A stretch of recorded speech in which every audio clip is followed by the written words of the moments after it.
and welcome to episode 122 of The Eldritch Podblast. I am Margaret. I'm Jack. And hello. Hello. Welcome in. Hello there. I got an ice cube. Margaret got a Nido ice cube. Listen, I need to tell you this because, listen, it's a long story that I'm not going to tell you now because it's a really long story. But that is the third Nido ice cube you ordered. This is the third Nido ice cube I have ordered in the space of 2 months, and this is the only Nido ice cube that I has hold arrived in my hands right Apparently now. the other one was supposed to be arriving today. That's all I'm going to say about that. Now, is it just a glorified sugar ball? Yes. Does it look good? Also yes. Does it feel good? Also yes. Then that's all that matters, as long as you're happy. You know what? I think you didn't think anything of it, but then the second it arrived, I've had to pry this out of your cold, alive hands. I like to fiddle with things. Yeah, me too. I'm a fiddler. Yeah, me too. God.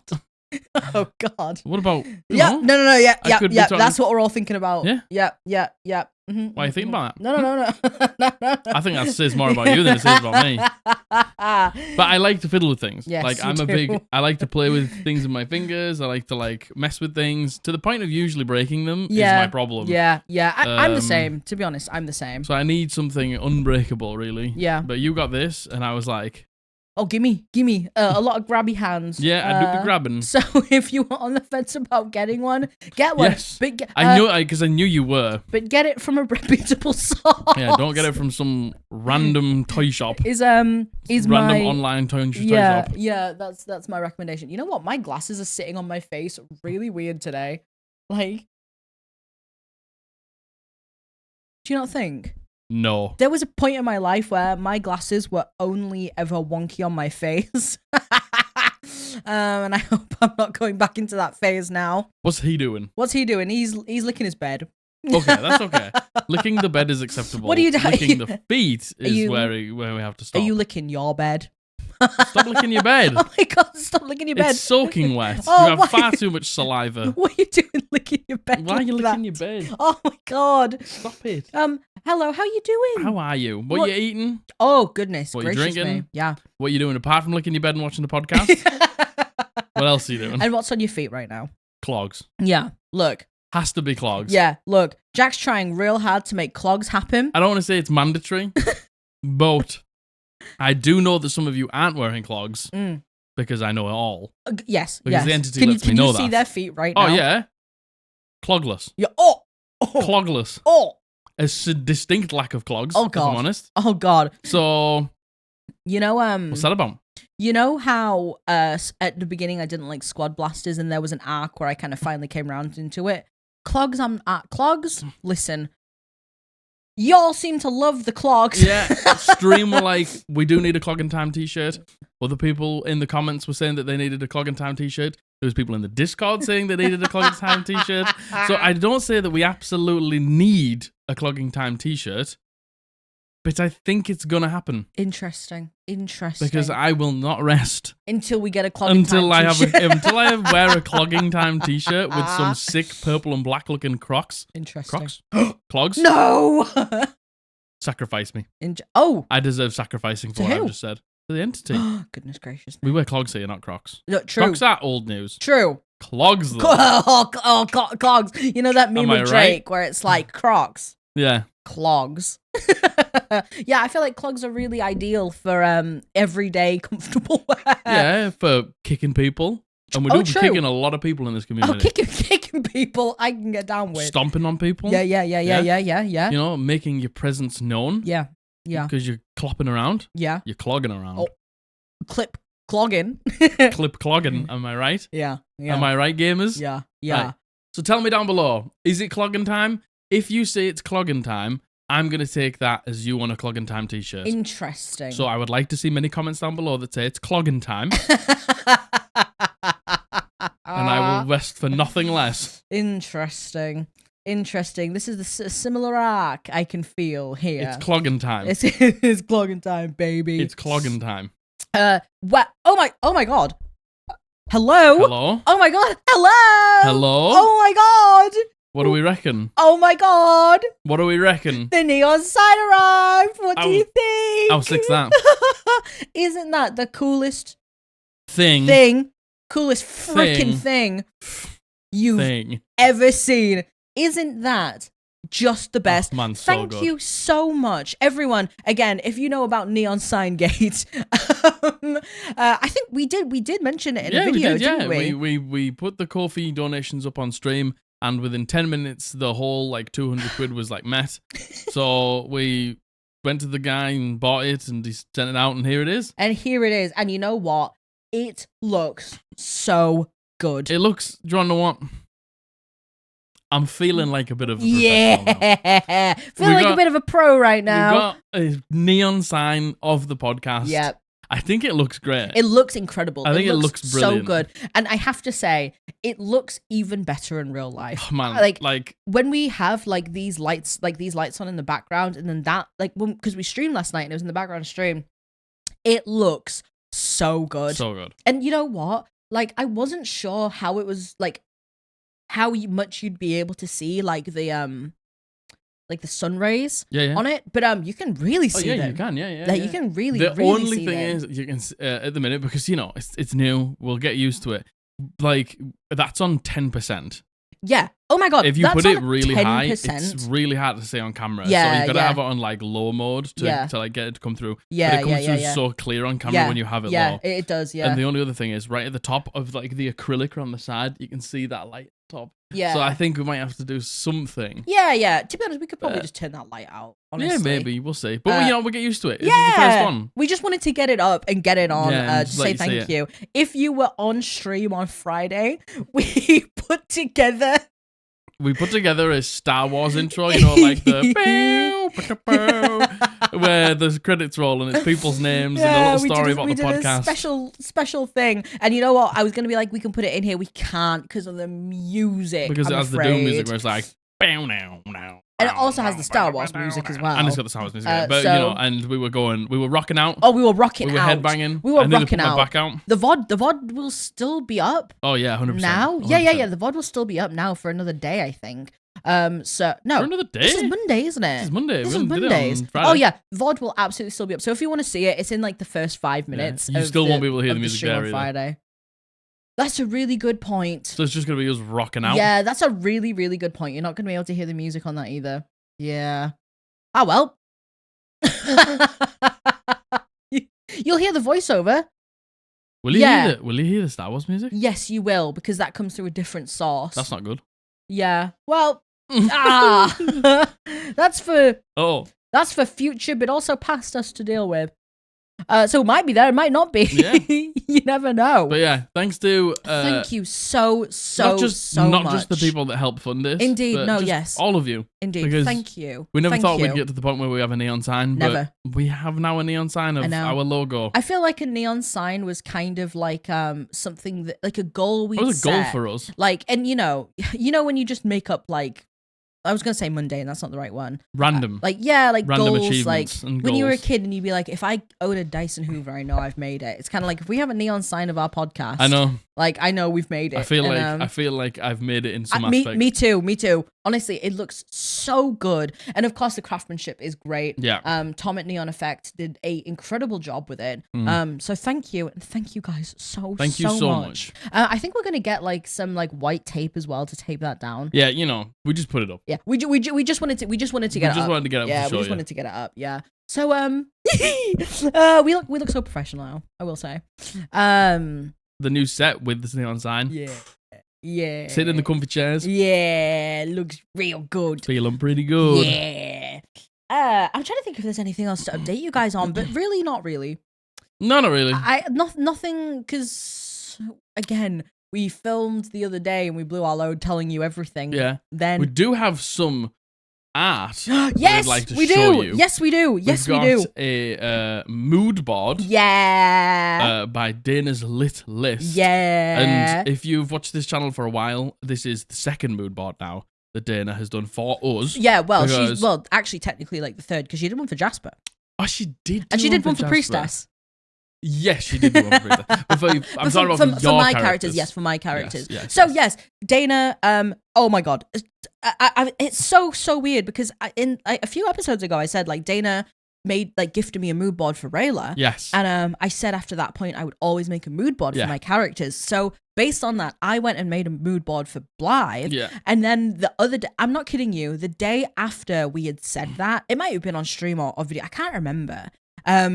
Dana posted in the Discord being like, I made a mood board for Blythe. And this is the mood board for Blythe. Make yourself a timestamp. Oh gosh, I'm the timestamp person. 11:39. Thank you. I'm the timestamp person now. Yeah, you are. And it's absolutely gorgeous. I feel like Dana was very much like she's so sorrowful. So I drew from pieces of art that, you know, are perceived as sorrowful. Yeah, and, like famous pieces by like famous artists that are sorrowful. You know what? I haven't put the Discord message in here, which I should have really to read out to put why like Dana was inspired to put these things in. But I feel like even without that context, you look at it and you it's giving Blythe. It's giving Blythe. It's giving Blythe. We were talking about it on stream and the color grading. The color grading, yeah, like incredible. To make it all that sort of like almost sepia. Yeah, like dark muted colors, which very much makes me think of Blythe. Yes, agreed. I love it. It's brilliant. It's gorgeous, and you know what? It's just so nice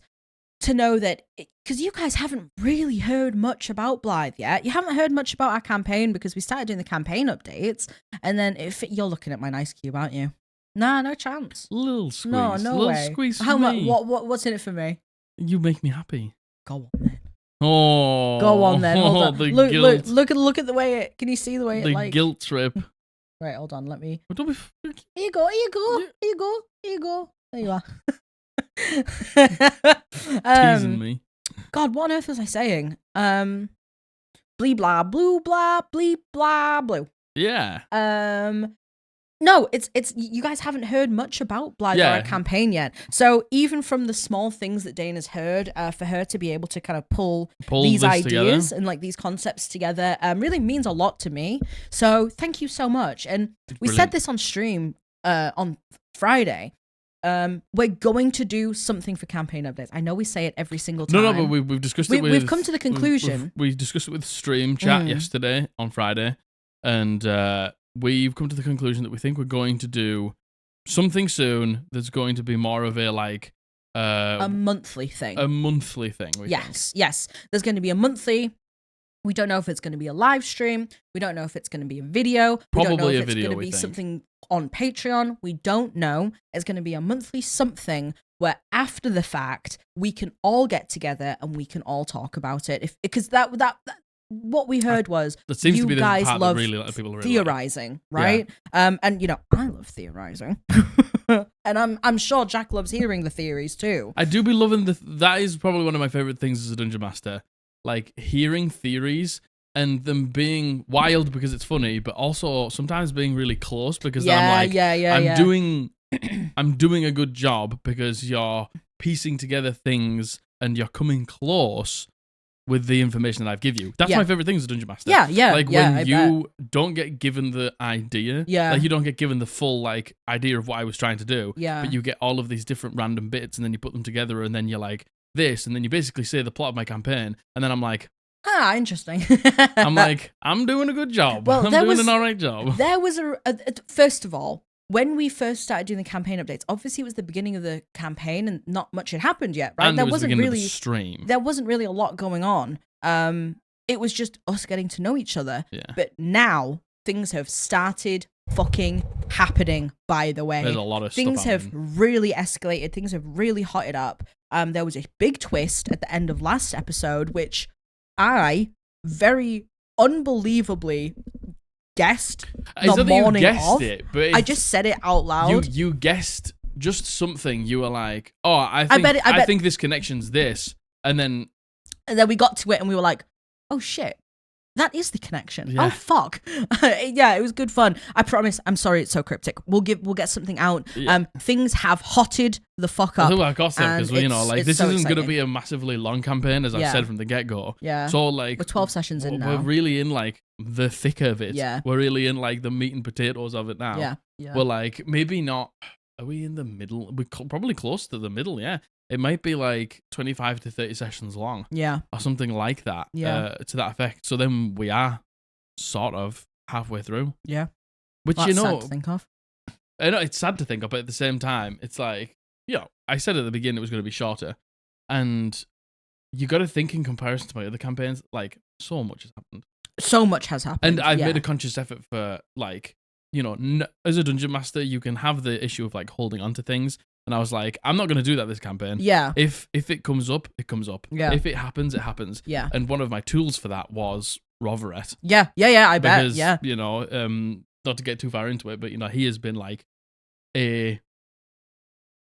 basically a storytelling tool for me. Yeah. In a way. Yeah. Agreed. So, yeah. And it's been great. It has. It's been so good. The campaign's just been so much fun. And I think it's because, for me, I just took the shackles off and I was just like, I'm just going to let it happen. I don't care about fucking how or when it happens. It's just happening. Agreed. So, and it's great. So we'll get something out. And Dana, thank you so very much for a beautiful mood board. Thank you so much. It's so cool. It is. Thank you for always doing that. I really appreciate it. And like I said, you inspired me to do it for myself as well. So thank you. The next piece of artwork, this has been sent in by Cooper Trooper, and Cooper made a point to be like, I'm a lurker, I don't really talk a lot, but I heard you talking about Blythe and Balthazar, and I just wanted to draw this, and just casually dropped this. I just wanted to draw this masterpiece. Just casually dropped this. I just wanted to drop this absolutely exquisite, divine piece of art. Stunning piece of art. Yeah, and also, Cooper was also like, oh, I struggled with the anatomy for Balthazar. Did you? I don't think you did. Because I think he first of all, looks pretty fucking sick, if I'm honest. Certainly doesn't look like you did, by the way. No. You've, oh my god, what an absolutely gorgeous job. You have, captured Blythe in a way, the commissions I normally get of Blythe are in, a specific style. And I wouldn't say, it's realism, right? I would say this is very much realism. I'm terrible with art terms, so do forgive me if that is not the right term for it. But definitely more realistic than how I have gotten commissions of Blythe done previously, right? And it's wild seeing her looking so real, so real. And I don't know. I've never. I feel like this is a slightly different take on Blythe. Yeah. The expression on her face. Oh, hellfire, by the way. Oh my god. Yeah, actual hellfire. Murder. Yeah, daggers in the eyes. True venom. Venom. Hatred. Yeah, I look at that face and I'm like, man, I wouldn't want to get in your way. Yeah. I would what's in your way? I feel sorry for you. Yeah, indeed. Because you're on a mission. Yeah, very much so. And Balthazar as well. And you know what? It's just the background with the flames. Yeah. I've set this as my desktop wallpaper because it's so beautiful. It is so gorgeous. Cooper, thank you so much. Of course, and for Dana as well. I will leave links to their socials below. Please go show them some love. Incredibly gorgeous piece of art. Unbelievable. Good God. Absolutely beautiful. Fantastic piece of art. Thank you so much. You should be so proud of yourself because that's insane. Honestly, thank you so much, everyone, once again. And I said this with Rayla. Thank you so... And I feel like you've seen nothing of Blythe compared to what you saw for Rayla. You saw everything of Rayla, really. Even though we didn't start from the beginning, you saw everything of her. With Blythe, you've seen the first 3 sessions. Yeah. And things have changed so much since then. Yeah. But you really have come through. You really come through. So thank you. I very much appreciate it. All of you, everyone who has done fan art of Blythe has really captured her soul. Yeah. I think. So thank you, and thank you, Cooper Trooper, so much. Yes. Gorgeous artwork. Brought me to my fucking knees. Yeah. I woke up and I saw it first. Yeah. And I went to the toilet and I came back and Margaret was still asleep. And I just tapped her and woke her up, and I just held it over her. And Margaret's when she wakes up, she's very she saw it and she was like, snatch the phone. She was like, oh my god. Amazing. Thank you very much, so very much appreciated. Please go show them both some support. And that's kind of it. Yeah. Bye. You want some advice? Hey, you, not you. You want some advice? You want some advice? You want it? I'll give it to you. You want some? I'll give it you. We can do some advice. So just before we get into that, yes. Thanks everyone for showing the video some support. Yeah. Yay! Hit the like button, hit the subscribe button, hit the bell if you haven't. Comment down below that it's clogging time. Yep. You make it. All the videos just perform so well at the minute, and we appreciate all the support. Thank you so much. Could there be more likes? I think so. Honestly, you guys have been propelling all of our videos recently. You really with all have. the likes, all the comments. So thank you, thank you so much. Thank you so very much. Very much appreciated. And if you enjoy what we do, we'd really, really appreciate it. Yeah, let's get into some advice. Just fucking get into it. So these are all submissions. All submissions. Yep. If you want to submit your advice, the link is going to be down below in the description. Yes, please to send our them in. Google form. We stream every Friday. We stream. Oh God, fishy breath. Yeah, we said tuna. I had some tuna. We stream every Friday and every Sunday. We do advice regularly on stream. Yeah, a lot of the time. I'd say 80% of the time we'll be doing advice because it's. Come hang out with us tomorrow. Oh my God! Oh my Come God! hang out with us tomorrow Oh my on God. stream. Come out with us hang out with us tomorrow. In the daytime, 3 p.m. GMT. Oh my God! Slightly earlier stream. We're going to be playing some games. Yes, we're going to be playing either Elden Ring or Pokemon Ruby or Sapphire. Yes. Don't know which one yet. We're going Haven't to decided. Today or tomorrow. Yes. Oh my God, yes. Good shout. Yes. Please come join us on stream tomorrow. Come hang out. It's an experimental stream. We're seeing if we can handle an extra day. See if you guys like playing games with us. I mean, because the thing is, we like playing games. That's what we do in our spare time. Yeah, exactly. So we were like, we could have just a more of a chill stream where we just exactly. hang out and don't do anything D&D. We just play some fantasy games. Yeah, and bring chill. you guys in a little bit in a different way than how it's been so far. Yeah. So yes, please join us on Tuesday, tomorrow. At 3 p.m. GMT. 3 p.m. GMT. Earlier than we normally do, but that's just life. That's because we want to do it in the daytime. Yeah, exactly. For us. Good shout. Join us. Yeah, and the other streams, Friday and Sunday, we will normally be answering D&D advice live. Homebrew. So please come over and send your advice in there. And you know what? 7 p.m. GMT. Yes, and chat honestly is so goated with the sauce. It's not just us giving you advice on stream. It's chat, and chat have so many great suggestions. I agree. And you know what? Even if there's no answers, at least you're supported and people want to listen and help if they can. Yeah. So with that, shall we just get into it? Let's fucking get it. Number 1. All right. This has been sent in by Anonymous, and he uses he/him pronouns. Sorry, doing the timestamp for the topic. Yep. There we go. You're so good. This has been sent in by Anonymous, and he uses he/him pronouns. Very good. Thank you very much for your submission. Thank you so much. Hello, what are your thoughts on stopping a player from playing a certain class due to them only ever playing that class? They have played every single one of the subclasses, and they have multi-classed with them as well.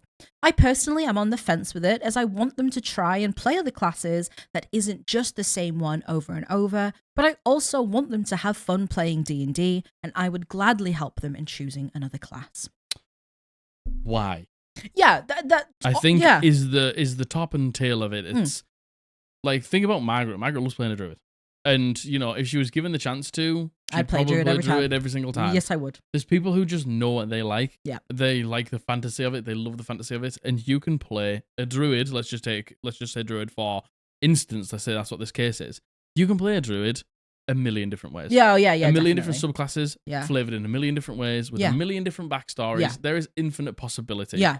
If somebody just likes that, then let them play it. Yeah, honestly, Anonymous, the thing is, I completely appreciate you being I want them to try other classes and I want to expand their horizons. And I understand that, but at the same time, if they're happy, which it sounds like they are because they only like playing this one class, then if that's the only reason you want to try and show them other classes to expand their horizons, then you don't have to worry about it. You don't have to worry about it. Maybe they don't want their horizons expanding. Yeah, exactly. Maybe they played a few different classes before they met you and they settled on this class and that's the class that they know and love. Yeah. And, Dungeons and Dragons is a complicated game. A lot of people don't play it for combat. Yeah. A lot of people just play it for the roleplay aspect. Yeah. And the class and the subclass is just the vessel that they use to get to do that. Yeah. They might not give a fuck about what the class does. Yeah, exactly. Do you know what I mean? Yeah, exactly. They might just be like, I want to play Druid because I know it inside out. I don't have to worry about it. I know what I'm doing, and that means I can focus on all these other aspects of the game. Yeah, exactly. I can focus on my story, my backstory, your world, your lore in the game, and stuff like that. Yeah, I would honestly, OP in this case, think, like, why do you feel like that? Now, if it's, let's say it's not you, there's so many good things for them to I want them to experience everything. If you're coming at this from an angle of, it annoys me that they're only playing this certain class, it doesn't work in XYZ setting because they only play this certain class, I want them to play another character because it's stale to me. I think those thoughts are something that you also have to think about inwardly and think about why those things bother you. Yeah. And I'm not saying, by the way, that it does bother you. I'm not saying that is what the situation is. If it did, you need to think about why. Because, at the end of the day, you might enjoy variety and trying all these different things and mastering. Yeah, because I do love that. You want to try everything. But you came to me in our second campaign, you were like, look, I'm going to play another druid. And I was like, huh? Yeah. If that's what you want to do, do it. And then not only did I play another druid, I played another barbarian. You played another barbarian, another class that you've already played, yeah. So I've played 2 barbarians and 2 druids. You'll find as you go along, like, the thing is, people will have niches, like, I like playing Gish characters. Yeah. So I'll play, there's only like 3 really in the game. Yeah. 4. There's about 4 or so in the game. And, I tried a Gish character. Kind of smells like beef right now. Yeah, well, you know what I mean. Kind of smells like beef. You enjoyed the last session. When you got the magic item. I did. I did. Like, that's my niche. And some people only like playing marshals. Some people only like playing spellcasters. Some people only like playing druids. Yeah, and exactly. That's their niche. Exactly. The thing is, I think that playing Gish characters is a smaller niche than playing druid. Because there's so many druid subclasses. Agreed. There's a handful of Gish characters. And you know what? Like, again, without multiclassing, it sounds it sounds like Anonymous. You're talking like strictly on a mechanical level, but let's say that this was on a character level, right? You find that maybe their actual character, they're always playing the same alignment, they're always playing the same type of personality, they're basically playing the same character over and over again. Again, if it's not bothering you, then don't worry about it. And if it is bothering you, I would think really about why it is. Yeah. And then maybe try to see if it's a problem coming from you or a problem coming from them. And like the thing is, at the end of the day, like, are they having fun? And also, have they expressed concerns about, man, I only play druid? Yeah, because then it's exactly. Like, then you're doing the right thing. Totally. To be like, I'll help you find a new class. Exactly. And I'll help you, figure it out and like get the flavor and stuff together. Like, if they've expressed concern, then you're doing the right thing. Yeah. If it's just your concerns, like, you need to find out why you're concerned, because they might just love playing that class. Yeah, totally. And you say here, I want them to try and play other classes, and it's like, I would just think about why you want that for them. Yeah. And if you're finding that the want is coming from your own personal reason, as opposed to thinking about what they want and what will make them have fun, because you obviously care, because you're saying, I want them to have fun, which is great. Yeah, like, wanting other people to have fun. Yeah, maybe they are having fun. Yeah, they might already be having fun. Exactly. And it's tough because I understand, like, when it comes to, I mean, look at us. We sit here and do horrible house rules, and we slag off people's house rules that they find fun. Do you know what I mean? So, like, fun is a subjective thing, but we need to understand each other's fun. Like, why are we having fun? But that's why we always say, if these things work for you, if these rules work for you, if these opinions, work well at your table, then don't listen to what we say, because we're all different and we all get different amounts of fun out of a game in different ways. Exactly. Fun is all so very personal to every single different person. So I hope that helps, Anon. Yeah. Tried to cover every base we could. Yeah, cover those bases. And I think maybe just get to the root of why. Oh, what a good catch. Did you see that? What a good catch. Did you hear the noise it made in my hand? Hold on. Oh, you probably didn't hear that, no, did you? I didn't see the mixer light up. No. Oh, boo. I didn't see the waveform change. I hope that helps, Anonymous. And again, I'm not saying that, you feel any of those things, just trying to kind of cover just trying to get to the root of it. Every base. Yeah, every base there. And good luck. You got this. All right. There's the next one. This has been sent in by Captain Commando, and he uses he, him pronouns. However, does not mind they, them either. Awesome. Thank you, Captain Commando. Thank you very much, Captain Commando. Did we tell you that Captain Commando came into stream and his name on stream, instead of an O at the end of Commando, was a 0, and I just Captain Command 0? I kept being like, Captain Command 0, and you had to be like, It's Commando. I feel like it's just Commando. It's just Commando. I feel like they were just like Commando. Just Commando, and they were like, yeah, it's Commando. Definitely just Commando. Yeah, it's Commando. Look, it's just Commando. Thank you so very much for your submission. Good afternoon, DMs, players, and other dice goblins. I think I need some help with pacing. Therefore, I would respectfully request some help with the pacing of my games. Of course. Oh my goodness. It would be my at your it would service. be oh my pleasure. At your service. I feel like I set a slower burn for my twists and turns with having to recap what happened at the end of sessions to ensure that my clues were shown. For example, one of my players was in the Thieves Guild and trying to break out of it. The character, him, would constantly ignore and or dismiss their requests. However, it was critical for the story, and both the player and the character knew this. Because he was ignoring it constantly, I had a wizard from the Thieves Guild, Gwyn, cast a time stop spell, whispered in his ear key information, and kissed him on the cheek, leaving her lavender shade of lipstick. The other players did some investigating and understood that something was wrong. The next session, the party fought several rogues and Gwyn because the guild was clearly being ignored again. After 4 rounds of combat, Gwyn cast sleep on the party and left them a note with her kiss mark on it. The party is still looking for clues on what to do, so I've also given them a cleric from a church to blatantly say, wow, sounds like you should deal with the Thieves Guild before it gets out of hand then. But the players still don't understand it and are trying to search for things to do. So I am thinking the pace of my games might be too slow since I have let them go down several other side quests instead of dealing with the Thieves Guild off the cuff. If you have any advice for me, I would be ecstatic to hear it. Thank you for your time, patience, and advice. Okay. So, what a lovely way to ask for help, by the way. Do I think it is a problem with pacing? I don't no. I don't think it's a problem with pacing. Think it's a problem with pacing. No. But I understand what you mean about, like, because I'm such an open dungeon master, I allow them to wander here, speak to this NPC, Yes. pick up this quest and things like that. And do some side quests and then type leave thing. the main quest. But I don't think that's pacing. No, I don't think so. I think maybe there's times where you can just lock them into a situation. Totally. And I don't think that's a bad thing. Sometimes when shit just needs to get done so we can move on to the next thing, we can You just gotta fucking lock them in the room and shut the door. I think just, as a metaphor, Yeah. lock them in the guild, like in the fucking Thieves Guild Shut room, the door and don't let them out of it. Don't let them do anything else. Yeah. Not literally, obviously. Not literally, but like, unless just keep them focused. rocks fall, you're stuck in the Thieves Guild. Because, like, some groups are better with this. Like, my party will just take the bit of everything and they'll just be like, right, let's do this. This is what we're doing now. And then it's like, okay, now it's the next thing. Now we do this. And they don't really like side quests as much. No. But I don't even know if it's that you don't, because I don't really put them in. You don't really get we the would chance do to them. do them. We certainly would do them, by the way. Goodness gracious, we would do them, yes. You are all very much always on task. Yeah, we are. Like, Yeah, we if are. there's a task, you'll do it. Even if it's a side quest. Yeah. It's like, okay, we need to do this now. Like, because I gave you a bunch of side quests at the beginning of this campaign to get, like, bits and bobs when you went in. And you were like, hellbent we loved it. We loved it. Yeah. So I think it's maybe an issue with focusing your party. Yeah, I honestly, Captain Commando, I don't think it's pacing. I think it's just focusing them. Totally. And I think there's 2 ways you can do this, right? Because you say here, the Thieves Guild has to be dealt with. It's critical for the campaign for it to happen. So, you've made that decision. It has to happen. You're saying that the player and the character know this, but they're still avoiding it.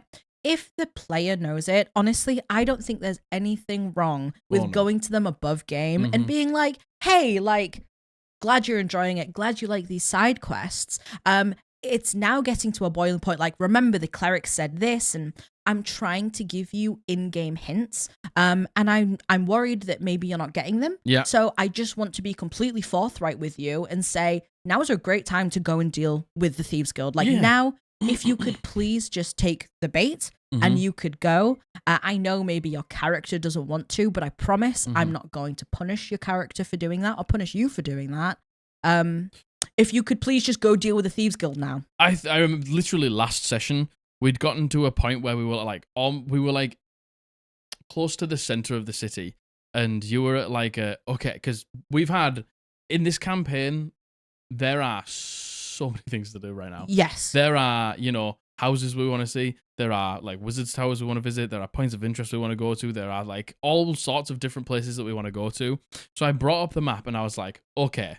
This was above table. I wasn't being a dungeon master at this point. I was like, okay. I was like, from this point, you can do either of these two things. Yeah. And I basically routed it for you. Yeah. I was like, you can go here, then go out, and then come in, and then do this, Yeah. and then Yeah. come back this Yeah. way. Or we can do it in reverse. We can go over here and do this. And the party just sat there, and we took 10 or 15 minutes Yeah, to probably just longer. basically be like, this is where we're going to go. So now I've basically got the next fucking 10 sessions rooting for me. So now you know exactly where we're going to go. And as a dungeon master, because, I broke immersion for 10, 15 minutes, but that means for 10 sessions, 10, 15 sessions, you don't have to, I have you don't have to worry about like, it. That's it. I know where we're going. Yeah. Yeah. And that makes me, as a dungeon master, my job infinitely easier. Yeah, totally. And you know what? I also think it's such a fine line because you don't want to spoil things for your for your players, and you don't want to you don't want to tell them what to do, obviously. But it sounds like in this situation, they actually do need some guidance from you as the DM. And the thing is, right, this is what I think a lot of dungeon masters are afraid of. If you went to your party right now and said, I can give you a planned out experience where I've fleshed out this place. I've got villains and like loot and all of these things ready for you, and it's going to be really interesting, and I'm really excited for it. Or you can go and do a bunch of these other things that I haven't planned, which I'm going to be making up on the spot, which I'm probably not going to do a better job with. Which one are they going to pick? Of course, they're going to pick the planned out one. Of course, they are. And that's what they need to know. Of course, they are. Yeah. They almost need to know, like, yeah, I planned this, so let's go do this. Yeah. Like, you're going to have a fucking great time because I've fleshed it out, I've planned it, I put time into it. Totally. Or we can go over here and do this thing that I have no fucking clue what we're doing. Which, we'll still have a good time and we'll still get through it. We're playing D&D. Yeah, we'll still get through it. They want to have a good time. Totally. And you know what? I very much believe, like, and I don't know if this is like the first time you've played with these people. I don't know what your experience, like specifically as a group, is together, but you will learn how your players take in information. 100%. It was a big learning curve for you to learn how we took in information, because Jesus Christ, we all take information so differently. And that's the thing with my group. It's not like they're all on the same page with information taking in. Not at all. There is a few people who are like really switched on, and there is a few people who just forget a lot of things. Yeah, and just turn up to have a good time. And like, that's fine. I know that when it comes to that person's backstory, it's going to be very clear and laid out in front of them. Exactly. Whereas other people like a little bit of nuance, like a little bit of mystery and things like that. But that's just the way parties are. And you know what? From what I'm getting here, I know you said like the rogue is kind of intentionally putting it off. Aside from that, it sounds like the party is still unsure. You've tried the in-game hints, right? You've tried Gwyn coming, leaving the lavender lipstick twice. You've tried the cleric being like this. You know what? Maybe your party just genuinely, because they telling. Yeah, maybe they just don't understand that those are hints for whatever reason. It could be experience. It could be that previous DM had never done it like that. Yeah. There's a lot of nuance and storytelling that not everyone meets on the same page. Me. True. Yeah, exactly. That's how because I like to tell a nuanced story, and I will tell it like that because that's the way I like to tell it. And then my players, when they figure things out, will all then tie things together for the people who are maybe like a little bit lost in the sauce. Yeah, and don't be afraid to say above table. Go on. Sorry, no, sorry. I interrupted you there. I very much just started talking. No, I'm sorry. about to back up your point. Oh, don't be afraid to tell them above table, because there's a chance they could be getting frustrated because they don't know what's going on themselves. They don't know what's next. They don't know what to do. Yeah, I think just some guidance. I think at this moment, what you need to do is like, fucking begin the next session, grab them by the scruff of the neck, and be like, right, we're finishing off this Thieves Guild arc. Yeah. Are you ready?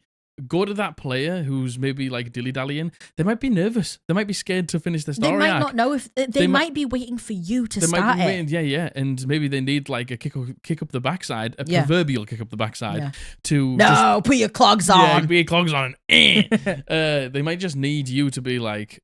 Is there a reason why you're... Because obviously I've given you a few chances to like take care of this now. Is there a reason why you're maybe hesitating? Like, and they might be like, yeah, I'm nervous. I don't know how to like deal with this. I don't want my story to be over yet. And you might have more things down the line. I remember last campaign, Matthew thought his backstory was tied up after the first like 5 or 10 sessions. And then everyone was like, obviously I knew it wasn't, and everyone else knew it wasn't, but he thought it was. Yeah. And players don't understand how much you've got planned for them. Exactly. They might be scared that after this it's over. So just let them know that it's not. Exactly. And you know what? I genuinely say to them, hey, I've been trying to lay these hints down for you. Give them the exact examples, by the way. Say, these 3 times are examples I've tried to lay hints. Just wondering, are you picking those up? Are you picking those up? Am I being clear enough with clear that? Enough for and you? Set a precedent going forward how your communication style will work for it. I think 100% talk to them, tell them exactly what's going on, so you can avoid this in the future. And then lock them in the room. Lock them in. Oh my God, lock them in the room. Throw away the key and just make them deal with it. Get it fucking finished. Yep. Because then there's nothing, you're excited for the rest of the campaign too. Yeah. So it's there's nothing worse than as a dungeon master having something planned and then not getting to it session after session after session. Because you're I've got an entire rest of the campaign I want to tell here. Yeah. And we can't get past this bit. Yeah. And you know what? If you're wondering how to do it in terms of in-game, have someone in the Thieves Guild just fucking steal the rogue. Just get them, have them steal the rogue, attack them in the night. I do definitely think you need to open a line of communication between you and your players. You do, you certainly do. I would say that's not just going to help you in this situation. No, that's it's going to help you in the forward. future. Definitely open up that line of communication. Not a pacing issue. Don't worry. Doesn't sound like a pacing issue at all. It's a focusing issue on your party. Yeah. And you as a dungeon master are just figuring out how what the right amount of information. You'll work it out. Some people just can't do the nuance. Yeah. Some people need fucking telling. Exactly. This is it. This is the moment. And they're like, oh, okay. They're happy to do it. They just don't realize. It sounds like they're doing it not out of politely out of ignorance as opposed to out of arrogance. Oh yeah, you know what I mean. I agree. I hope that helps, Captain Commando. I hope that helps. And I know you're a frequenter of streams, so and please, you've got this. Please let us know how it goes. Yeah. And if you need any follow-up help, let us know. Yeah, you got this. You got this. Thank you so much. Easy dub. All right, this next one, this has been sent in by Anon, and he uses he, him pronouns. Very good. Thank you very much, Anon. The title is One Player Isn't Having Fun, so I'm considering booting them. Context, this is a years-long game. Party of 6, where usually 4 could make it. The player is a new dad, and I've been trying to cut him maximum slack. So a few months ago, I asked my players for a temperature check to see if there are areas of the game in which they would like to spend more time. For example, dungeons, bosses, roleplay, basic combat, etc. Cool. This player proceeded to write me with a grievance about how he feels like the party is constantly being punished because of things that people do or say to random NPCs. Apart from airing some grievances, he only really expressed he'd like more lore dumps. So I obligated that bit, but I explained if he feels that they are being punished, he's incorrect and just needs to interact more personally. Fast forward, he's since had his kid. He took some understandable time away from the game, but came back with an attitude. Same complaints as before, but claims that things aren't fair and they aren't getting enough loot, or other complaints that make zero sense to me. Yeah. The crux of my issue, in my mind, is a dungeon where magic items may be destroyed by the BBEG. He lost his weapon, even though he has a backup. The idea of this dungeon that everyone figured out was to have everyone go on and fight with mundane equipment. He stubbornly persisted, kitted out, and the dice did not favour him. So we flash forward a couple of sessions, and it's just becoming obvious he has a very dogmatic view of what the party should be. He's a pure good guy, and any deviation is some kind of punishment. For example, losing his plus whatever weapon in lieu of if a differing one makes his dice rolls, it's my fault. I have also offered multiple ways for him to get his preferred weapon back, but he's refused them all. He also says he's waiting for a TPK so we can start over, which I told him won't happen, and he's the only one that wants that. I'm trying to chalk it up to dealing with being a new dad and family things, but I'm losing my patience, and I would rather preserve my friendship with him rather than play D&D, where he's considered leaving and is constantly feeling frustrated by just the game in general. A lot of his comments have also rubbed me the wrong way. He is my friend, but I'm not willing to change my years-long and well-loved style for one player. So, would you boot them, or would you try to let it play out? Okay. So, being a new dad, being a new parent, being a new, fucking guardian for a human life is, for somebody who doesn't have children like me, I will never be able to understand it. Never. It is 100. Whatever I even think about stress, Just life-changing. it's life-changing. Like, nothing is going to be the same for you ever again. No. after that moment. Yeah, Like, your life is different it's now. different. Yeah. No matter what you want to think, it's going to be different. Yeah. But what I think is the solution here is if they want a TPK and if they want to, like, GG go next and stuff like that, I think what you need to do is take a little bit of advice that came up in stream the other day, actually. This person is not enjoying it. For some reason, it does. Yeah, I they're agree. not enjoying It sounds like they are just not enjoying it. maybe they need a break. Maybe they need to lose it for a moment for it to then feel good when they come back. Maybe they, like, you don't know what you've got until it's gone. And I'm not saying do anything drastic. What I'm saying is you can just tell this person, look, you're not enjoying yourself. You can't wait to go next. How about we temporarily pack your character up for a bit? You take a break, come back to this campaign if you want to. But if not, I'll let you know when the next campaign starts. Yeah. God, 100%. I think that is really, really, it's kind of in between, right? They're not having fun. You can tell they're not having fun. You can tell they're frustrated. Everything's annoying them. Yeah, and again, you know what? That might not be on you, Anon. That might just be frustration from having his whole life changed, by the way. Yeah. And that, Jack's right. We can't speak to how much of a life-changing event that would be for someone. But, I think trying to hold on to any sense of normalcy is really important, but at the same time, pushing your limits, it's hard to know when you're pushing your limits, and it sounds like potentially this is the situation. I obviously cannot speak for him, but he might just need a bit of a break. Why don't you just say, let's pack your character up for a couple of sessions or something like that, have some time away, we'll reconvene in a few weeks, a month or so, and see if you want to come back. If not, that's fine. Yeah. And I'll ask you for the beginning of the next campaign. Totally. If you want to come back for the next campaign, amazing. If not, that's fine. Yeah, totally. But maybe he might realize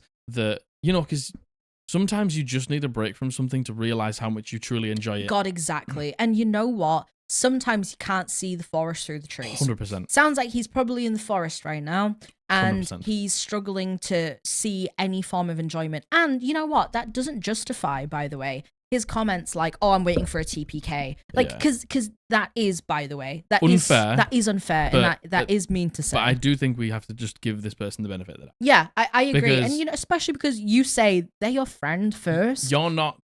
What you need to understand is you're not dealing with your friend as they were anymore. Yeah, you're dealing with your friend who is now a dad, a different father, person, a different person. Yeah, they aren't the same person. They will sadly, for some people, never be the same person. Because their life has changed. Yeah, indeed. But for that person, that might be the best thing that they ever did. Exactly. So it's just understanding, like when we're going through these life-changing things, we need to just understand for each other that I still love you as a friend, but it's different now. And I need to understand that. Yeah, totally. And you know what? I think the way you approach the conversation, because it sounds like you are very much, you're willing to, for the sake of your friendship, stop the D&D playing. Mm-hmm. I think if you just go and say, hey, look, you're not enjoying yourself. Yeah. You've made it clear you're not enjoying yourself. Mm-hmm. That's hard for me to hear. It's hard for you to go through. Probably hard for the other players to go through as well. Yeah. Like, we've tried to talk about it. We have some key differences. Yeah. I've tried. You've tried. I think for right now, it's best. How about you just take a break? I'm not kicking you out. No, we'll temporarily pack the character. Let's.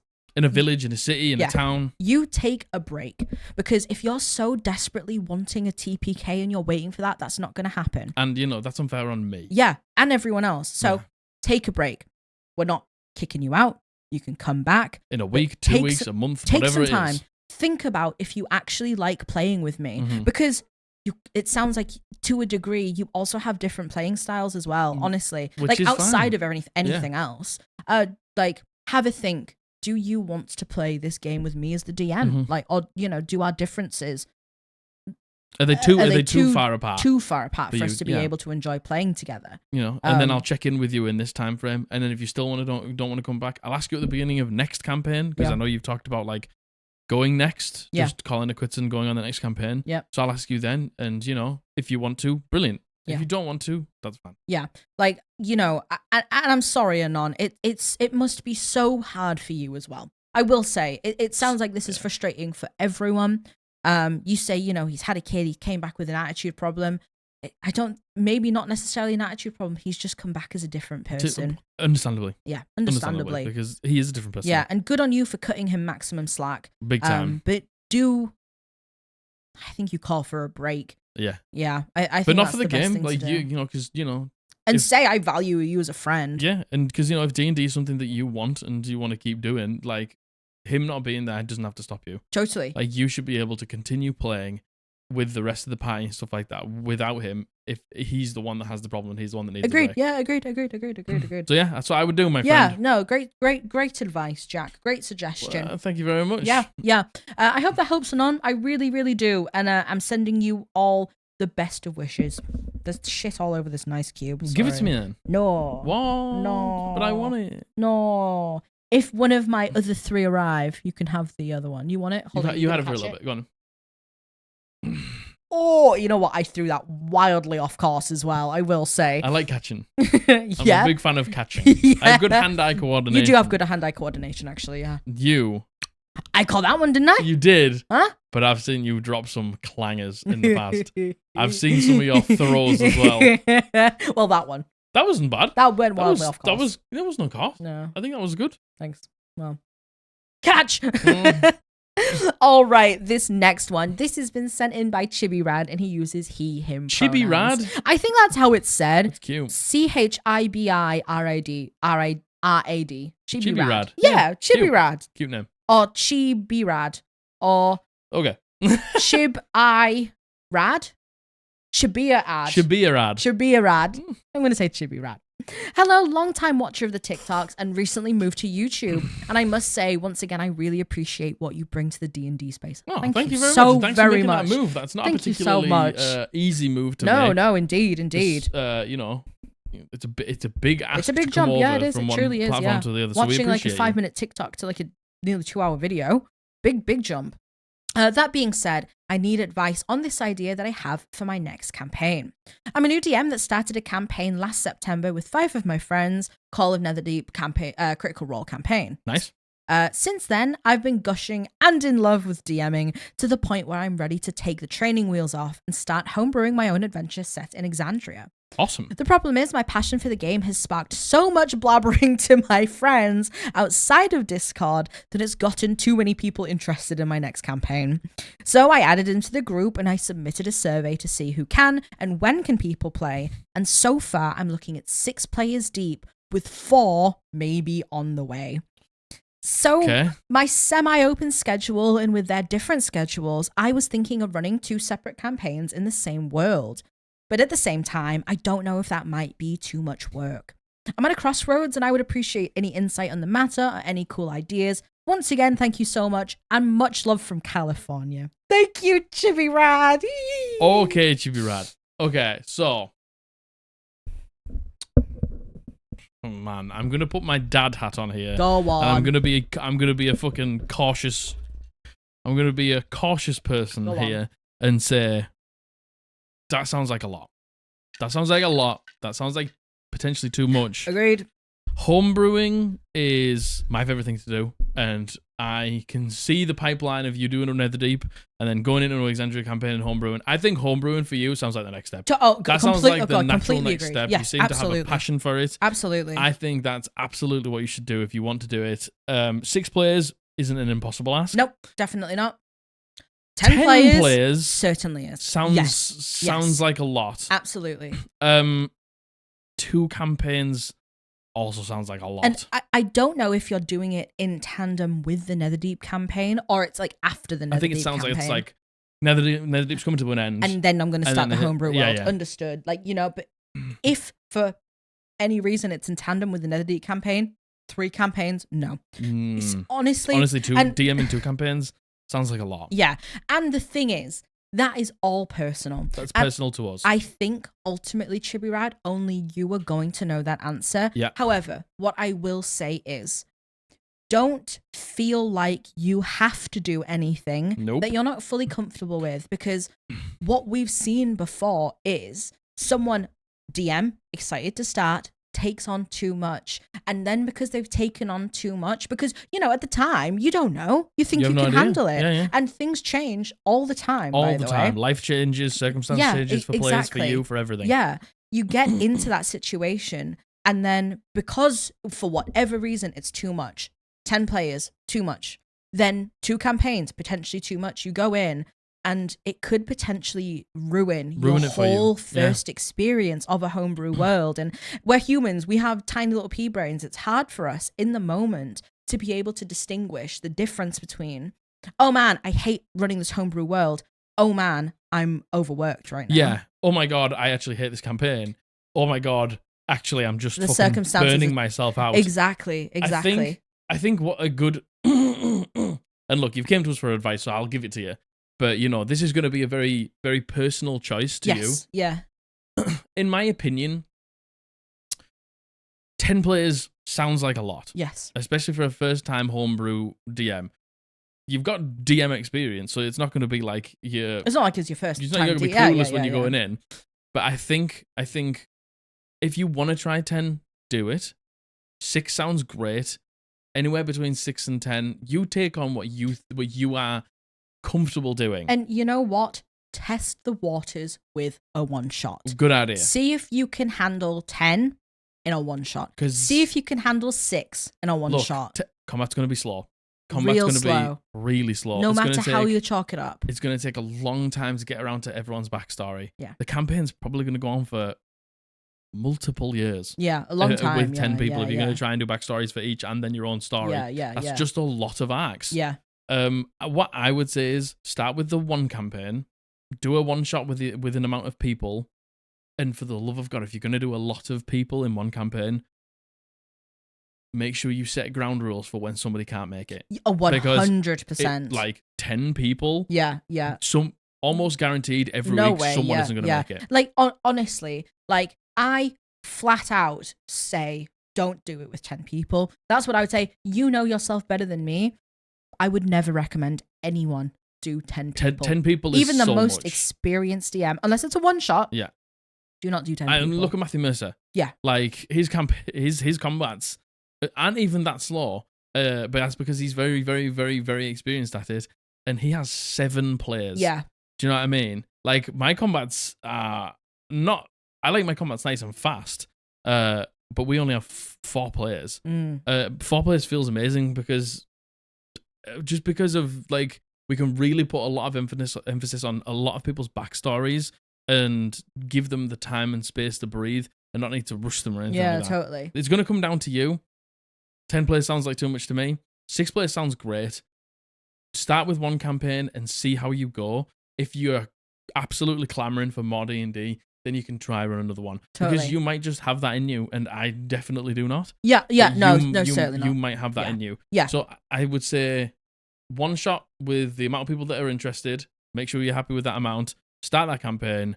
If you're desperate for more, you can always go for more. But it feels harder to take a campaign away than add another one in. And you know what? No matter what you do, set the ground rules very, very early. Have a session 0, go over it. And, absolutely mandatory. You need to find out what happens if someone can't make it. Yeah, with that many categorically. people. Like, even just with 6, by the way. Yeah. And, like, if you decide, okay, I'm not going to run 2, I am just going to do the 1, but how do I handle telling potentially 10 people? How do I pick from 10 people who are all interested?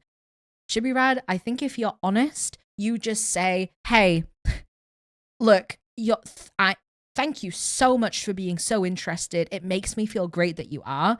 I've thought about it. It's going to be my first time homebrewing my own homebrew world. I can't have up to 10 people. I can't have up to any number that you feel fit. You say you've been running one for 5 friends already. You know you can do 5, right? You can most probably do 6. Yeah, you can most probably do 6. If you can do 5, you can probably do 6. Definitely. But then when you start to get into like 7, 8, 9, 10, like again, we're going to run into scheduling issues. Yes. The more people, the more conflicting schedules, the more people, the more conflicting personalities. Yeah, indeed. Like you run a higher risk of people just wanting different things out of the game, not getting along and things like that. Yeah. You absolutely know you've got 5 people who you can play with because you've been playing for like, 6, 7 months now. If you add in 1 or 2 people in, that's probably going to be okay. Yeah, totally. But I would still run a one-shot with them first to make sure everyone's comfortable. I agree. And if you've decided after hearing this, you only want to do the one, to the 4 others that say that on the way, say, hey, explain exactly what I said, but say, hey, let's do a one shot together sometime. Yeah. How about that? How about you supplement the extra people by doing one shots every now and then? Yeah. Not all the time, unless you want to. And again, this is all based on genuinely what you think. And I think you need to think about your time schedule, how all these people will interact. Could you handle, first of all, 2 campaigns, however often you play? Could you handle X amount of players? It's a very personal thing, but my recommendation at least, don't go for 10 players. 1 campaign, and don't stretch yourself beyond the amount of players that you've already got. Exactly. I would say. I agree. Because that's what you're comfortable with. Yeah, I very much agree. You might end up adding people in and being like, man, I miss it when it was just the 5 of us. Exactly. That might be something that happens. Exactly. So, minimizing the amount of change is probably going to keep it in a place where you feel comfortable. And you know what? By the way, it's okay for things to change. Yeah. It's okay for you to be okay with 6 players now and then be like, I could add another one in actually. Or be like, I might have to take someone out. It's okay to change. It's okay to, you start this homebrew campaign, you go, don't like doing homebrew world. That's fine. It's okay to change. Don't ever be shackled down by your perception of what you think right now, especially. I hope that helps. I really hope that helps. You've got this. You'll make the right decision. Starting small, then going bigger is always the way to go. Absolutely. Because going big and then having to scale down feels bad. Absolutely. Definitely. And good luck. Good luck. That's exciting. Good luck. I hope it goes well. I wish you all the luck in your homebrew ventures. Yeah. You clearly have a passion, so keep following it. Indeed. Thank you so much for your submission, chibirad. All right. This next one, this has been sent in by Brady, and he uses he, him pronouns. Thank you, Brady. Thank you, Brady. A lot of new people that I've not heard from. I agree. Hi, I've got a bit of an interesting one. My friends and I started playing a campaign, and I am the DM. I'm going to burp. Disgusting. Rancid. I'll refer to everyone based on their character's colour theme. So all of us are new to this particular system, so we didn't notice that this was going to be an issue during the game. We currently have 4 players. Okay. Yellow, pink, purple, and phantom. Phantom is a telekinetic unicorn with a gun who can turn invisible. Yeah. I like it. That's not important to the story. but it's a very cool fact. But I just wanted to share this unique character. Thank you for sharing. So pink is starting to become a problem for me as a DM. Her damage output is insane, and she is able to constantly crit succeed because of how she built the character. Keep in mind, this was an accident. Pink's player did not intentionally make an overpowered character. She just built her character based on what sounded fun. Mm-hmm. And this is where the problem comes for me as the DM. When I plan encounters, it feels like I have only 2 options. Option 1, I balance the encounter for the rest of the party, but Pink is able to kill all of the enemies before they or the other players get a chance to do anything because her initiative is also insanely high. Yeah. She is also ranged, so Yellow struggles to catch up, and Purple and Phantom have nothing left to shoot by the time Pink is done. Option 2, I balance the encounter for Pink, which causes enemies to be too powerful for Purple and Phantom. Yellow becomes unable to do any significant damage unless surrounded, and somehow Pink defeats them anyway. My players really enjoy combat, and I want the game to be a fun experience for them. I don't want to take any power away from Pink, and Yellow, Purple, and Phantom players don't want to be just given power. What do you think I should do? Okay. I would have liked to know the classes. I know, me too. There's counters for everything. Look, resource burning is a powerful tool, especially if you're playing with something like, I don't know, because it sounds like they're a ranged character. Is it potentially a rogue? Is it potentially a warlock? Is it potentially a sorcerer? I know, that's what I'm thinking. Is it a warlock, maybe? If it's something with spells, let's get burning them. Let's put some tough combats in that, asks them to burn a few resources. So they might feel powerful straight away, but then, oh my god, there's 2 combats, there's 3 combats. That person doesn't then feel that powerful because they can't just willy-nilly sling every spell slot. Can't willy-nilly burn every smite. Willy-nilly. Willy-nilly. Willy-nilly. Willy-nilly. Can't willy-nilly be burning just their resources because, they might feel great at the beginning, but when they get to the last combat, it's not that they're useless, but they just don't have that Nova damage. Yeah, agreed. Can we bring the start of the combats closer together? Yeah. Can we have the enemies and the party actually start within 30 spaces. So it doesn't take long for the melee person to get in there. It's not just like a chase and catching up and thing like that. When marshals have to burn their action to dash in the first round of combat, that's massive. Yeah. And, you know, if there's people who are having to do that who aren't pink. Yes. Yeah. You know, that's just more damage they're not that's doing. already adding to the thing. Yeah. Like, you say like you don't want to give the other players power, which by the way, very valid. And the fact that they don't want it, very valid.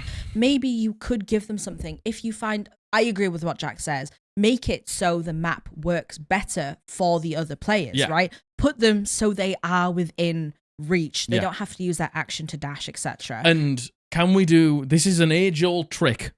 I wasn't finished. Oh, I'm sorry, so go on, sorry. I'm go so on, go on. sorry. No, sorry, And go I on. just want to say it before I forget. Could you give them a magic item that gives them something like Misty Step? That's all. That's Cool. all. That's all. That's it. That's literally it. Also a good idea. Think of giving them, not power, but give them items that help them in the departments that they lack. Movements, that Pink yeah. has. Do they get a bonus to their initiative? Yes. When, like once a day, they can be like, okay, I'm going to roll an extra D6 and add it to my initiative. Exactly. You know what I mean? Like, get them higher up in that initiative order. Yes, exactly. Sorry. No. I'm sorry. Oh. The age-old trick of, as a dungeon master, oh my god, there's 3 enemies, and then Pink comes in and they destroy 2 of them, and there's only one left, and everyone's like, oh. And then it's like, and then more coming from over here, and more coming from the left-hand side. It's like, did I plan that? No, but, they've taken care of these. Pink's destroyed them all straight away because they went on 20 initiative and they got advantage and they crit, and a bunch of them are dead. But now, this is actually what that original fight was with 3 people, but there's only 1 left there, and I've just added 1 over here and 1 over here, which Phantom and Purple can go for. Do you know what I mean? Yeah, like, exactly. That's how you can make it fun for them as well. Like, you don't, if it's a really, like, crit-based, build, sometimes, yes, it can. Do you want to know what? I've had sessions where in the first campaign, Josh's Paladin, it would be like 2 or 3 combats in a row, he would just annihilate and eviscerate. And I'd be like, man, I really need to tune up these combats. And then I'd tune up the combats, and then he'd miss every combat. They'd go 3 or 4 combats where he wouldn't even hit. Yeah, I know. And then I know. these combats were almost deadly because he wasn't like pulling his weight. Yeah. In combat, because of the dice. But that's just what it is. Sometimes you go a few combats with a crit fishing build where it feels impossible to balance, and then sometimes it's impossible to and then fucking they'll hit. just never crit ever again for the rest of the campaign. Exactly. So just know that it's a dice-based game, and it's all up to chance. Exactly, and I know right now it feels like it's all so much. It won't be like that all the time, I promise. Now, it sounds like it could potentially be like that a lot of the time because that's how they've built their character. But no, it's not going to be all of the time. Now, I do wish we knew what class it was, but I agree. Do more crawls. Burn more resources. Yeah. Burn things, you know what class they are. Think of resources they have and make solutions that means they have to use that thing. Oh, there's a puzzle that they have to use this thing for. There's an enemy that only this can do this thing on. Yeah. Also, put other objectives in combats too. Very, very valid. Like, put objectives in for the other characters. For Phantom, for Yellow, for Purple. Put things in for them. We've got to save the king. Exactly. We need to get this person out of here. We have to click the lift so we can travel up or something like that. Like other objectives in combat make, like Matthew, he as soon as there's another objective, he can give a shit about exactly. He deals with the other objective. He just wants to do the other thing. Another thing that I think is a good idea is only now and then, because it feels bad, but sometimes as a dungeon master, you have to do these things. There is a spell called Silvery Barbs. There is a spell called Silvery Barbs, and if you have a spellcaster, they can have Silvery Barbs, and you can cast it on them when they cast it, when they get a natural spell. Yeah. Does it feel bad?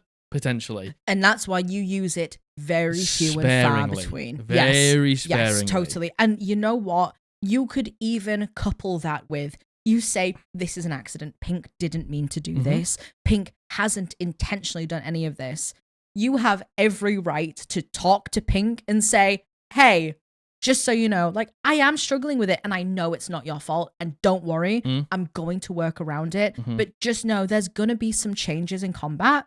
And all I ask is if you could please, like, for my sake, just go along with it. I'm not going to try and make you feel bad. Mhm. I don't want to take anything away from you. I don't want you to have a worse time. But I also have to consider myself as the DM. I have to consider the rest of the party. Like, you know you're strong.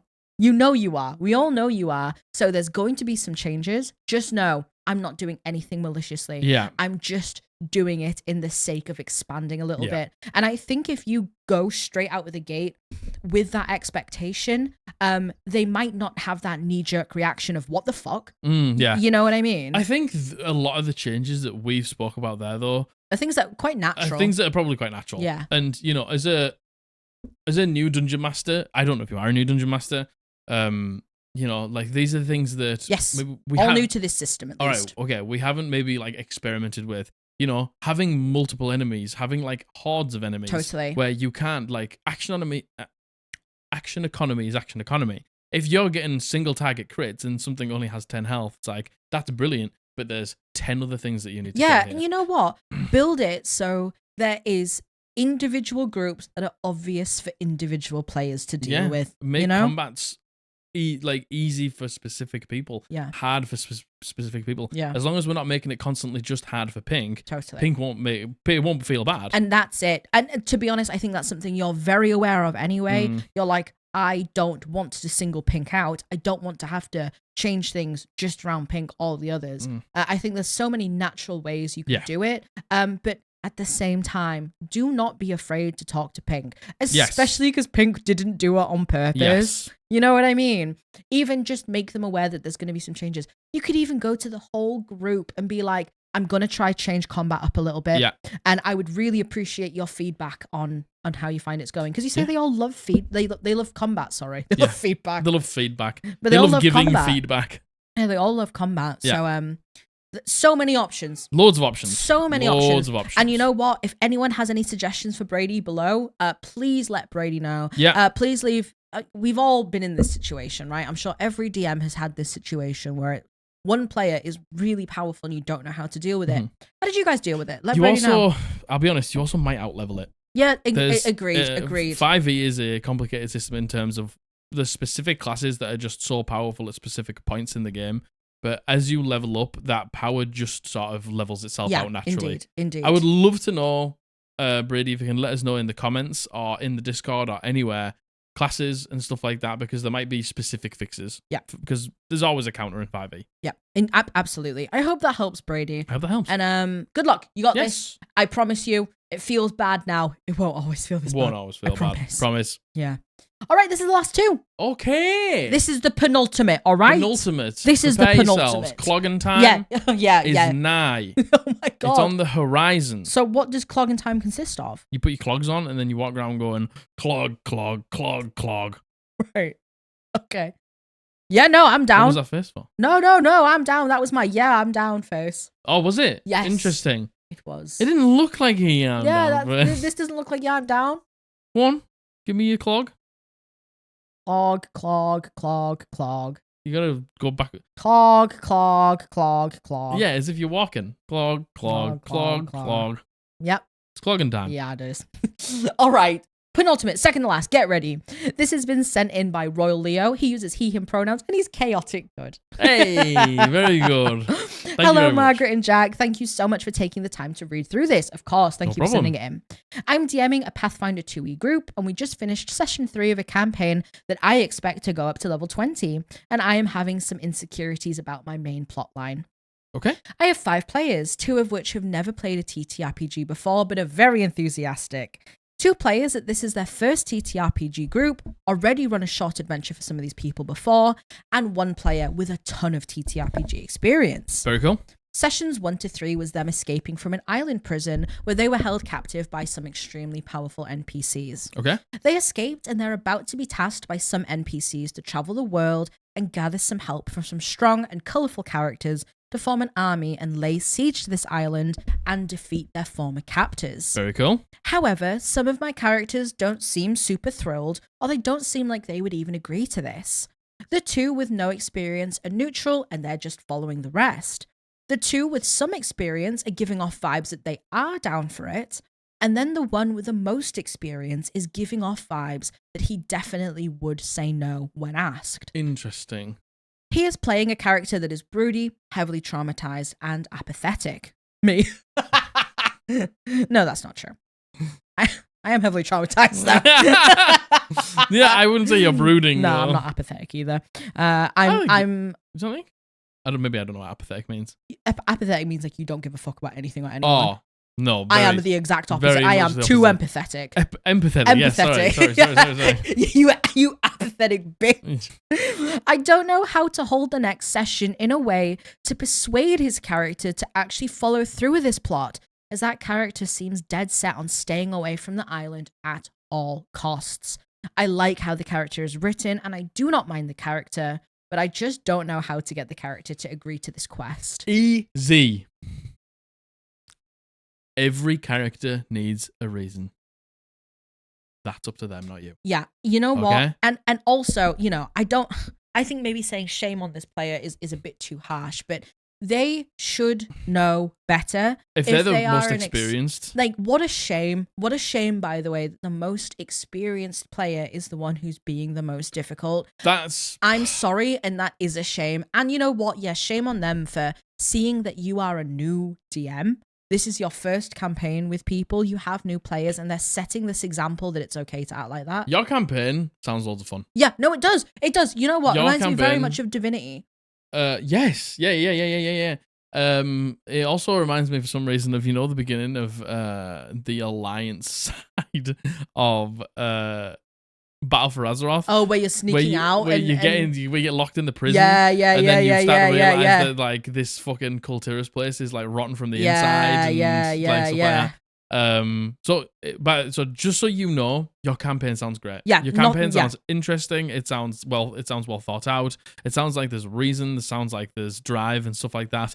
But at the end of the day, and I express this very much to all of my players at the beginning of every campaign, you need the reason. I'll give you the story, I'll give you the twists, I'll give you the turns, I'll give you the drama, I'll give you everything you want if you tell me what you want, but you need a reason to be the adventurer.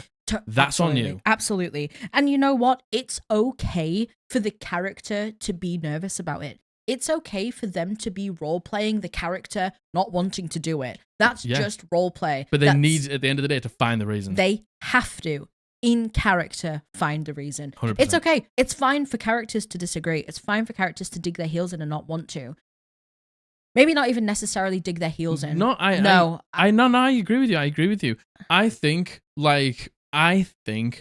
having a reason to not want to do something is great roleplay, but the fact that you do it is the key. Exactly. Like, I don't want to do this because it goes against every moral fiber, but I came out here looking for friends. Yeah. I came out here looking for people to spend the rest of my life with and journey with, and they want to do it, so I'm going to do it. Yeah. I don't want to because I hate it. Yeah. I'm scared. Yeah. And you know what? I don't want to. I'm not built for this, but I'm going to. But I'm going to because I have to. Because of that reason. And you know what? We always say, you have to suspend your disbelief to a certain degree when you're, especially in the beginning of a campaign. Yeah. Your characters, what fucking reason do they have to hang out with each other? Like, you have to suspend your disbelief, and you have to get along. 5 random people. Total randos. And you're going to throw yourself into danger together. For the sake of randos. I'm going to put my life in your hands for the sake of randos. We have to suspend our disbelief and it's in a little bit. Because it's a game. Because it's a game, and we all want to have a good time. I think Leo, you above table talk to this person. Absolutely. You talk to this person. You say, hey, you've said here, love your character. Yeah. Love what you're doing with them. Love their backstory. Love the vibe.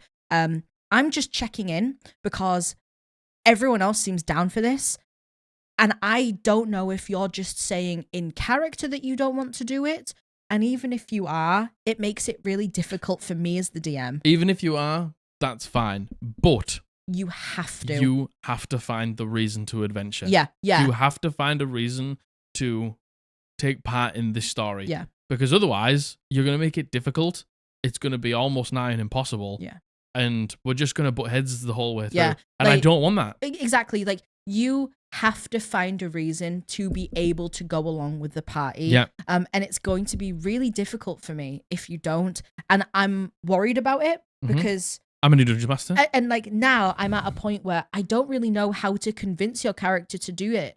And you know, if you could take that burden from me, I would greatly appreciate it. And just have your character agree to do it. Roleplay that you don't want to, roleplay that you're scared, but in the end, you need to have you need to find a reason. You need to find a reason to do it because you are going to do it. And like I want you to understand that this has nothing to do with your story. This has nothing to do with your dungeon mastering. This is on this player. Yeah. And, you know, you can also be like, you know, we have 2 new players and I want them to be able to experience all of the good things in store. And, you know, if you could just help me out with that would be great. Yeah. Because, you know, I'm relying on you as the most experienced player to be able to do these things. Yeah. I don't think there's anything wrong with saying that. No. And, you know what? I probably wouldn't be as nice as that if it were me, but it's not me. And... I hope that helps. I do hope that helps. I hope really that helps. Because this is a tough situation. And you shouldn't really be in the situation with an experienced player. And you know what? Maybe to them, maybe next session they already have it worked out. Yeah. Maybe they're like, right, okay, I've put the role play in, I've made it clear, but you know, I'm going to agree have because them have this turnaround. that's what I need to do. Maybe that they've already planned that. And that would be great if you went to them and they said that. Exactly. That would be so good if you went to them and they said that. And I hope they have. The only way this is going to be resolved is if you do let them know, by the way. Because how are they going to change if they don't know? And I think a dungeon mastering tool that you can add to your repertoire is at the beginning of every campaign from now on, if you get new players, if you've got recurring players, you say, you need the reason, I'll give you the story, I'll give you the quest, I'll give you everything else. What is your reason to not turn around and go home right now? Because that would be easier. Yeah. Because you probably have a home. A lot of characters have a home. You can go there if you want to, but why aren't you? Yeah. You need a reason to stay on the road. Exactly. You need a reason to stay with these people. That's on you. That's what you need to think 100%. I hope that helps. I hope that helps. Really do. So this is the last one. The last one. This is the finale. It's clogging time. This is it's damn well about to be. It's bound to be clogging time. So this has been sent in by Natalie, and she uses she, her pronouns. Thank you very much, Natalie. Hi, Jack and Mags. Thanks for reading my post here. I'm feeling a bit dissatisfied with my current D&D situation, and I'm wondering what to do about it. Okay. So I play at a table with 6 people each week. 1 DM, 5 players. Out of our 5 players, 3 of them are on their phones 95% of the time. They will react when spoken to, when it's their turn in combat, or when an NPC is dealing directly with their character in a roleplay situation, but that's basically it. So it's typically just me and one other person interacting with the DM. To make matters worse, we always play at the house belonging to 2 of the phone boys. The phone boys. Bezos boys. The Bezos boys, yeah. We play in their living room, which is mostly recliner and sofa seating, and a small knee-high coffee table with just about enough room for a map.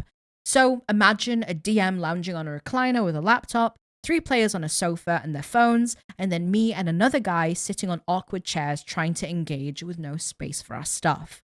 I'm really struggling to enjoy myself under these conditions. I don't like being one of the few people engaged. I don't like wasted time catching people up on things on what is happening when they decide to finally look up. And I don't like this shitty, dimly lit room, even though it's nice to have a reliable place to play. Fair. How do I even begin to address this? Okay. Sorry, go on. Oh, is it reasonable to ask people to be on their phones less, even if I'm not the DM?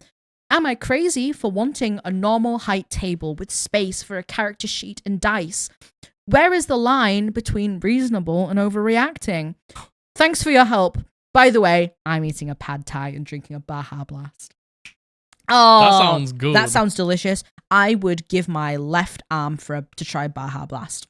Oh, your left arm? Yep. I can do that. Go on. Where are you going to take it off from? The shoulder. The shoulder? The shoulder. You're going to do that to me? Yeah. All right.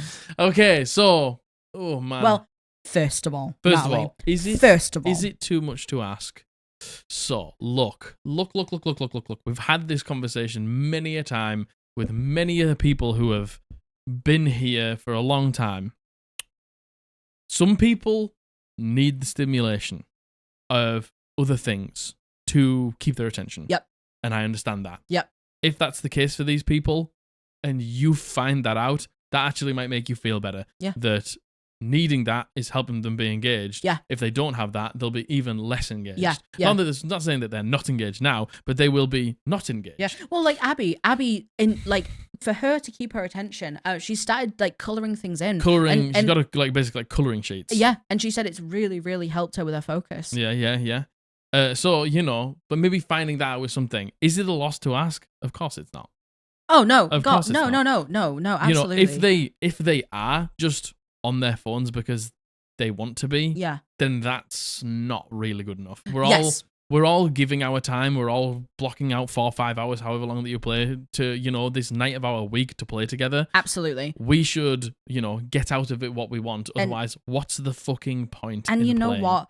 The having to catch them up on things that have happened at the table when they're at the table and just not paying attention. Sounds like they're not engaged. That is incredibly frustrating, I will say. That would frustrate the shit out of me. That would key me in to say not engaged. Yeah, no, I agree. I agree. That would key me in to say the phone, the extra stimulation from the phone is actually taking their attention as opposed to helping them have attention. So no, that is categorically not too much to ask for. Mm-hmm. I think that's a conversation you have with your DM. Your dungeon master. You go to your DM and you say, hey, like there's 5 of us, but it's only me and the other player that engage. Like the other 2, I feel like unless you've had a conversation where you've okayed them being on their phones, like it is really off-putting. And if you have had a conversation okaying them on their phones, like it's something that I'm really struggling with. To kind of address the other side of it. The sitting not at a table, wanting a table to put your stuff on. I'm very much with you on that, Natalie. Yeah, we used to play Matthew's coffee table. Yeah. And I'm a floor person, so it wasn't that much of a floor, some on seats, and it was not ideal. No, to be honest, no, it wasn't. Playing D&D, especially if you play like how we do, we have like physical sheets, we have physical dice. You have a physical DM screen with physical things. Like we use a lot of physical stuff. The only thing that isn't physical is our maps because we play on Tailspire. Yeah, that means we've got a TV set up at the end of the at the end of the table. But if you use a physical map as well, like you're running out of space. And I am the type of person I have to be sat at a table to do it. You like space. I do like space, and I have to have these things set up. Yeah. It's weird. In order for my brain to fully key in, I have to be sat. Like, for example, if I need to do something on my computer that I could do on my phone, I have to do it on my computer so I'm keyed in mentally because I'm in the right space for it. So that is very normal now.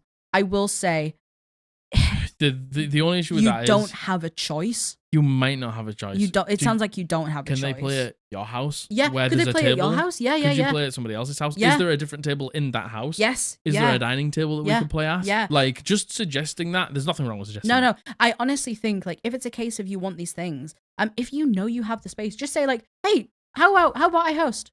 I'll host for us. Is there a local game store? Yeah. Is there a local game store, which also might help with keeping their attention? Yeah. Like being in that like more public space. Yeah, like our local game store, RIP, God bless, they built out a special room for D&D. Yeah. It was a special secret room at the back. It was kitted out. It looked like a dungeon. It was fucking awesome. Yeah. And it was huge. And that was an alternative. And then look. If you're not getting out what you want and these changes don't come, you have your answer. Yeah. If you ask and you request and none of these things happen and you're still not happy, spending all that time at D&D, just not having a good time, there's plenty of other tables out there that'll help you. I'm telling you. Very much agreed. You say, I'm struggling to enjoy myself under these conditions. And, in anything in life, there's compromise. You have to think, let's say you try all these things, and let's say they don't change, there's no change. Are you comfortable sacrificing those things to play D&D? It's a scale. You have to work out how much you're comfortable sacrificing in order to play this game. Honestly, Natalie, and I know we don't like to be like, it might not be the table for you, but it might not be the table for you. Okay. Yeah, okay. Between There's the players, hundreds of other tables. Yeah, exactly. Between the players, between the space that you're in. Yeah. For me, the space I'm in plays a huge part in it. Obviously the players matter more, but I would have a think and think, if things weren't to change, could you continue? If things were to change, let's say only one of them change, right? The players change. Yeah. Could you still enjoy yourself with the players rectifying the situation? Being in that space. But still being in that space. Yeah. Let's say other way around. Space changes, players don't. Could you handle that? Yeah. You need to think about these things. Yeah. And I wouldn't blame you. I wouldn't want to play in a game like that. I wouldn't. I wouldn't, no. Join the Discord. Yeah. I don't know if you're already in there, but join the Discord. There's plenty of games going on in there of people who, will run a game that you enjoy. Are you happy playing online? There's exactly. Millions of games online. Oh my God, 100%. Absolutely 100%. So draw those lines in the sand for yourself. Think about the outcomes. Yeah. Have a talk with your DM. Yeah. Have a talk with your DM Definitely have first. a talk with your DM. See if we can get these things changed. Yeah, definitely. Think about where you could potentially have the space to play those things. Yeah. And suggest it and see what happens. Yeah. That ultimately you will know. You will be the one that knows. You will be the one that knows. Yeah. Indeed. I hope that helps. I hope that helps, Natalie. I hope that helps. And that's it. Oh, go on. What are you hearing? Can you hear it? Mm. The clogs. Oh my.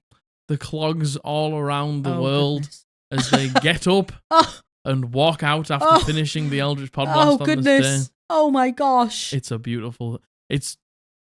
There's almost a melody of clogs. Could some people call it clogging time? It's clogging. It's clogging time. It's clogging time. Yeah. Put your clogs on and get the fuck out of here. Get the fuck out of here. I hope you enjoyed yourself. Yes. Join us tomorrow. Tuesday the 20... Fuck me. Hold on.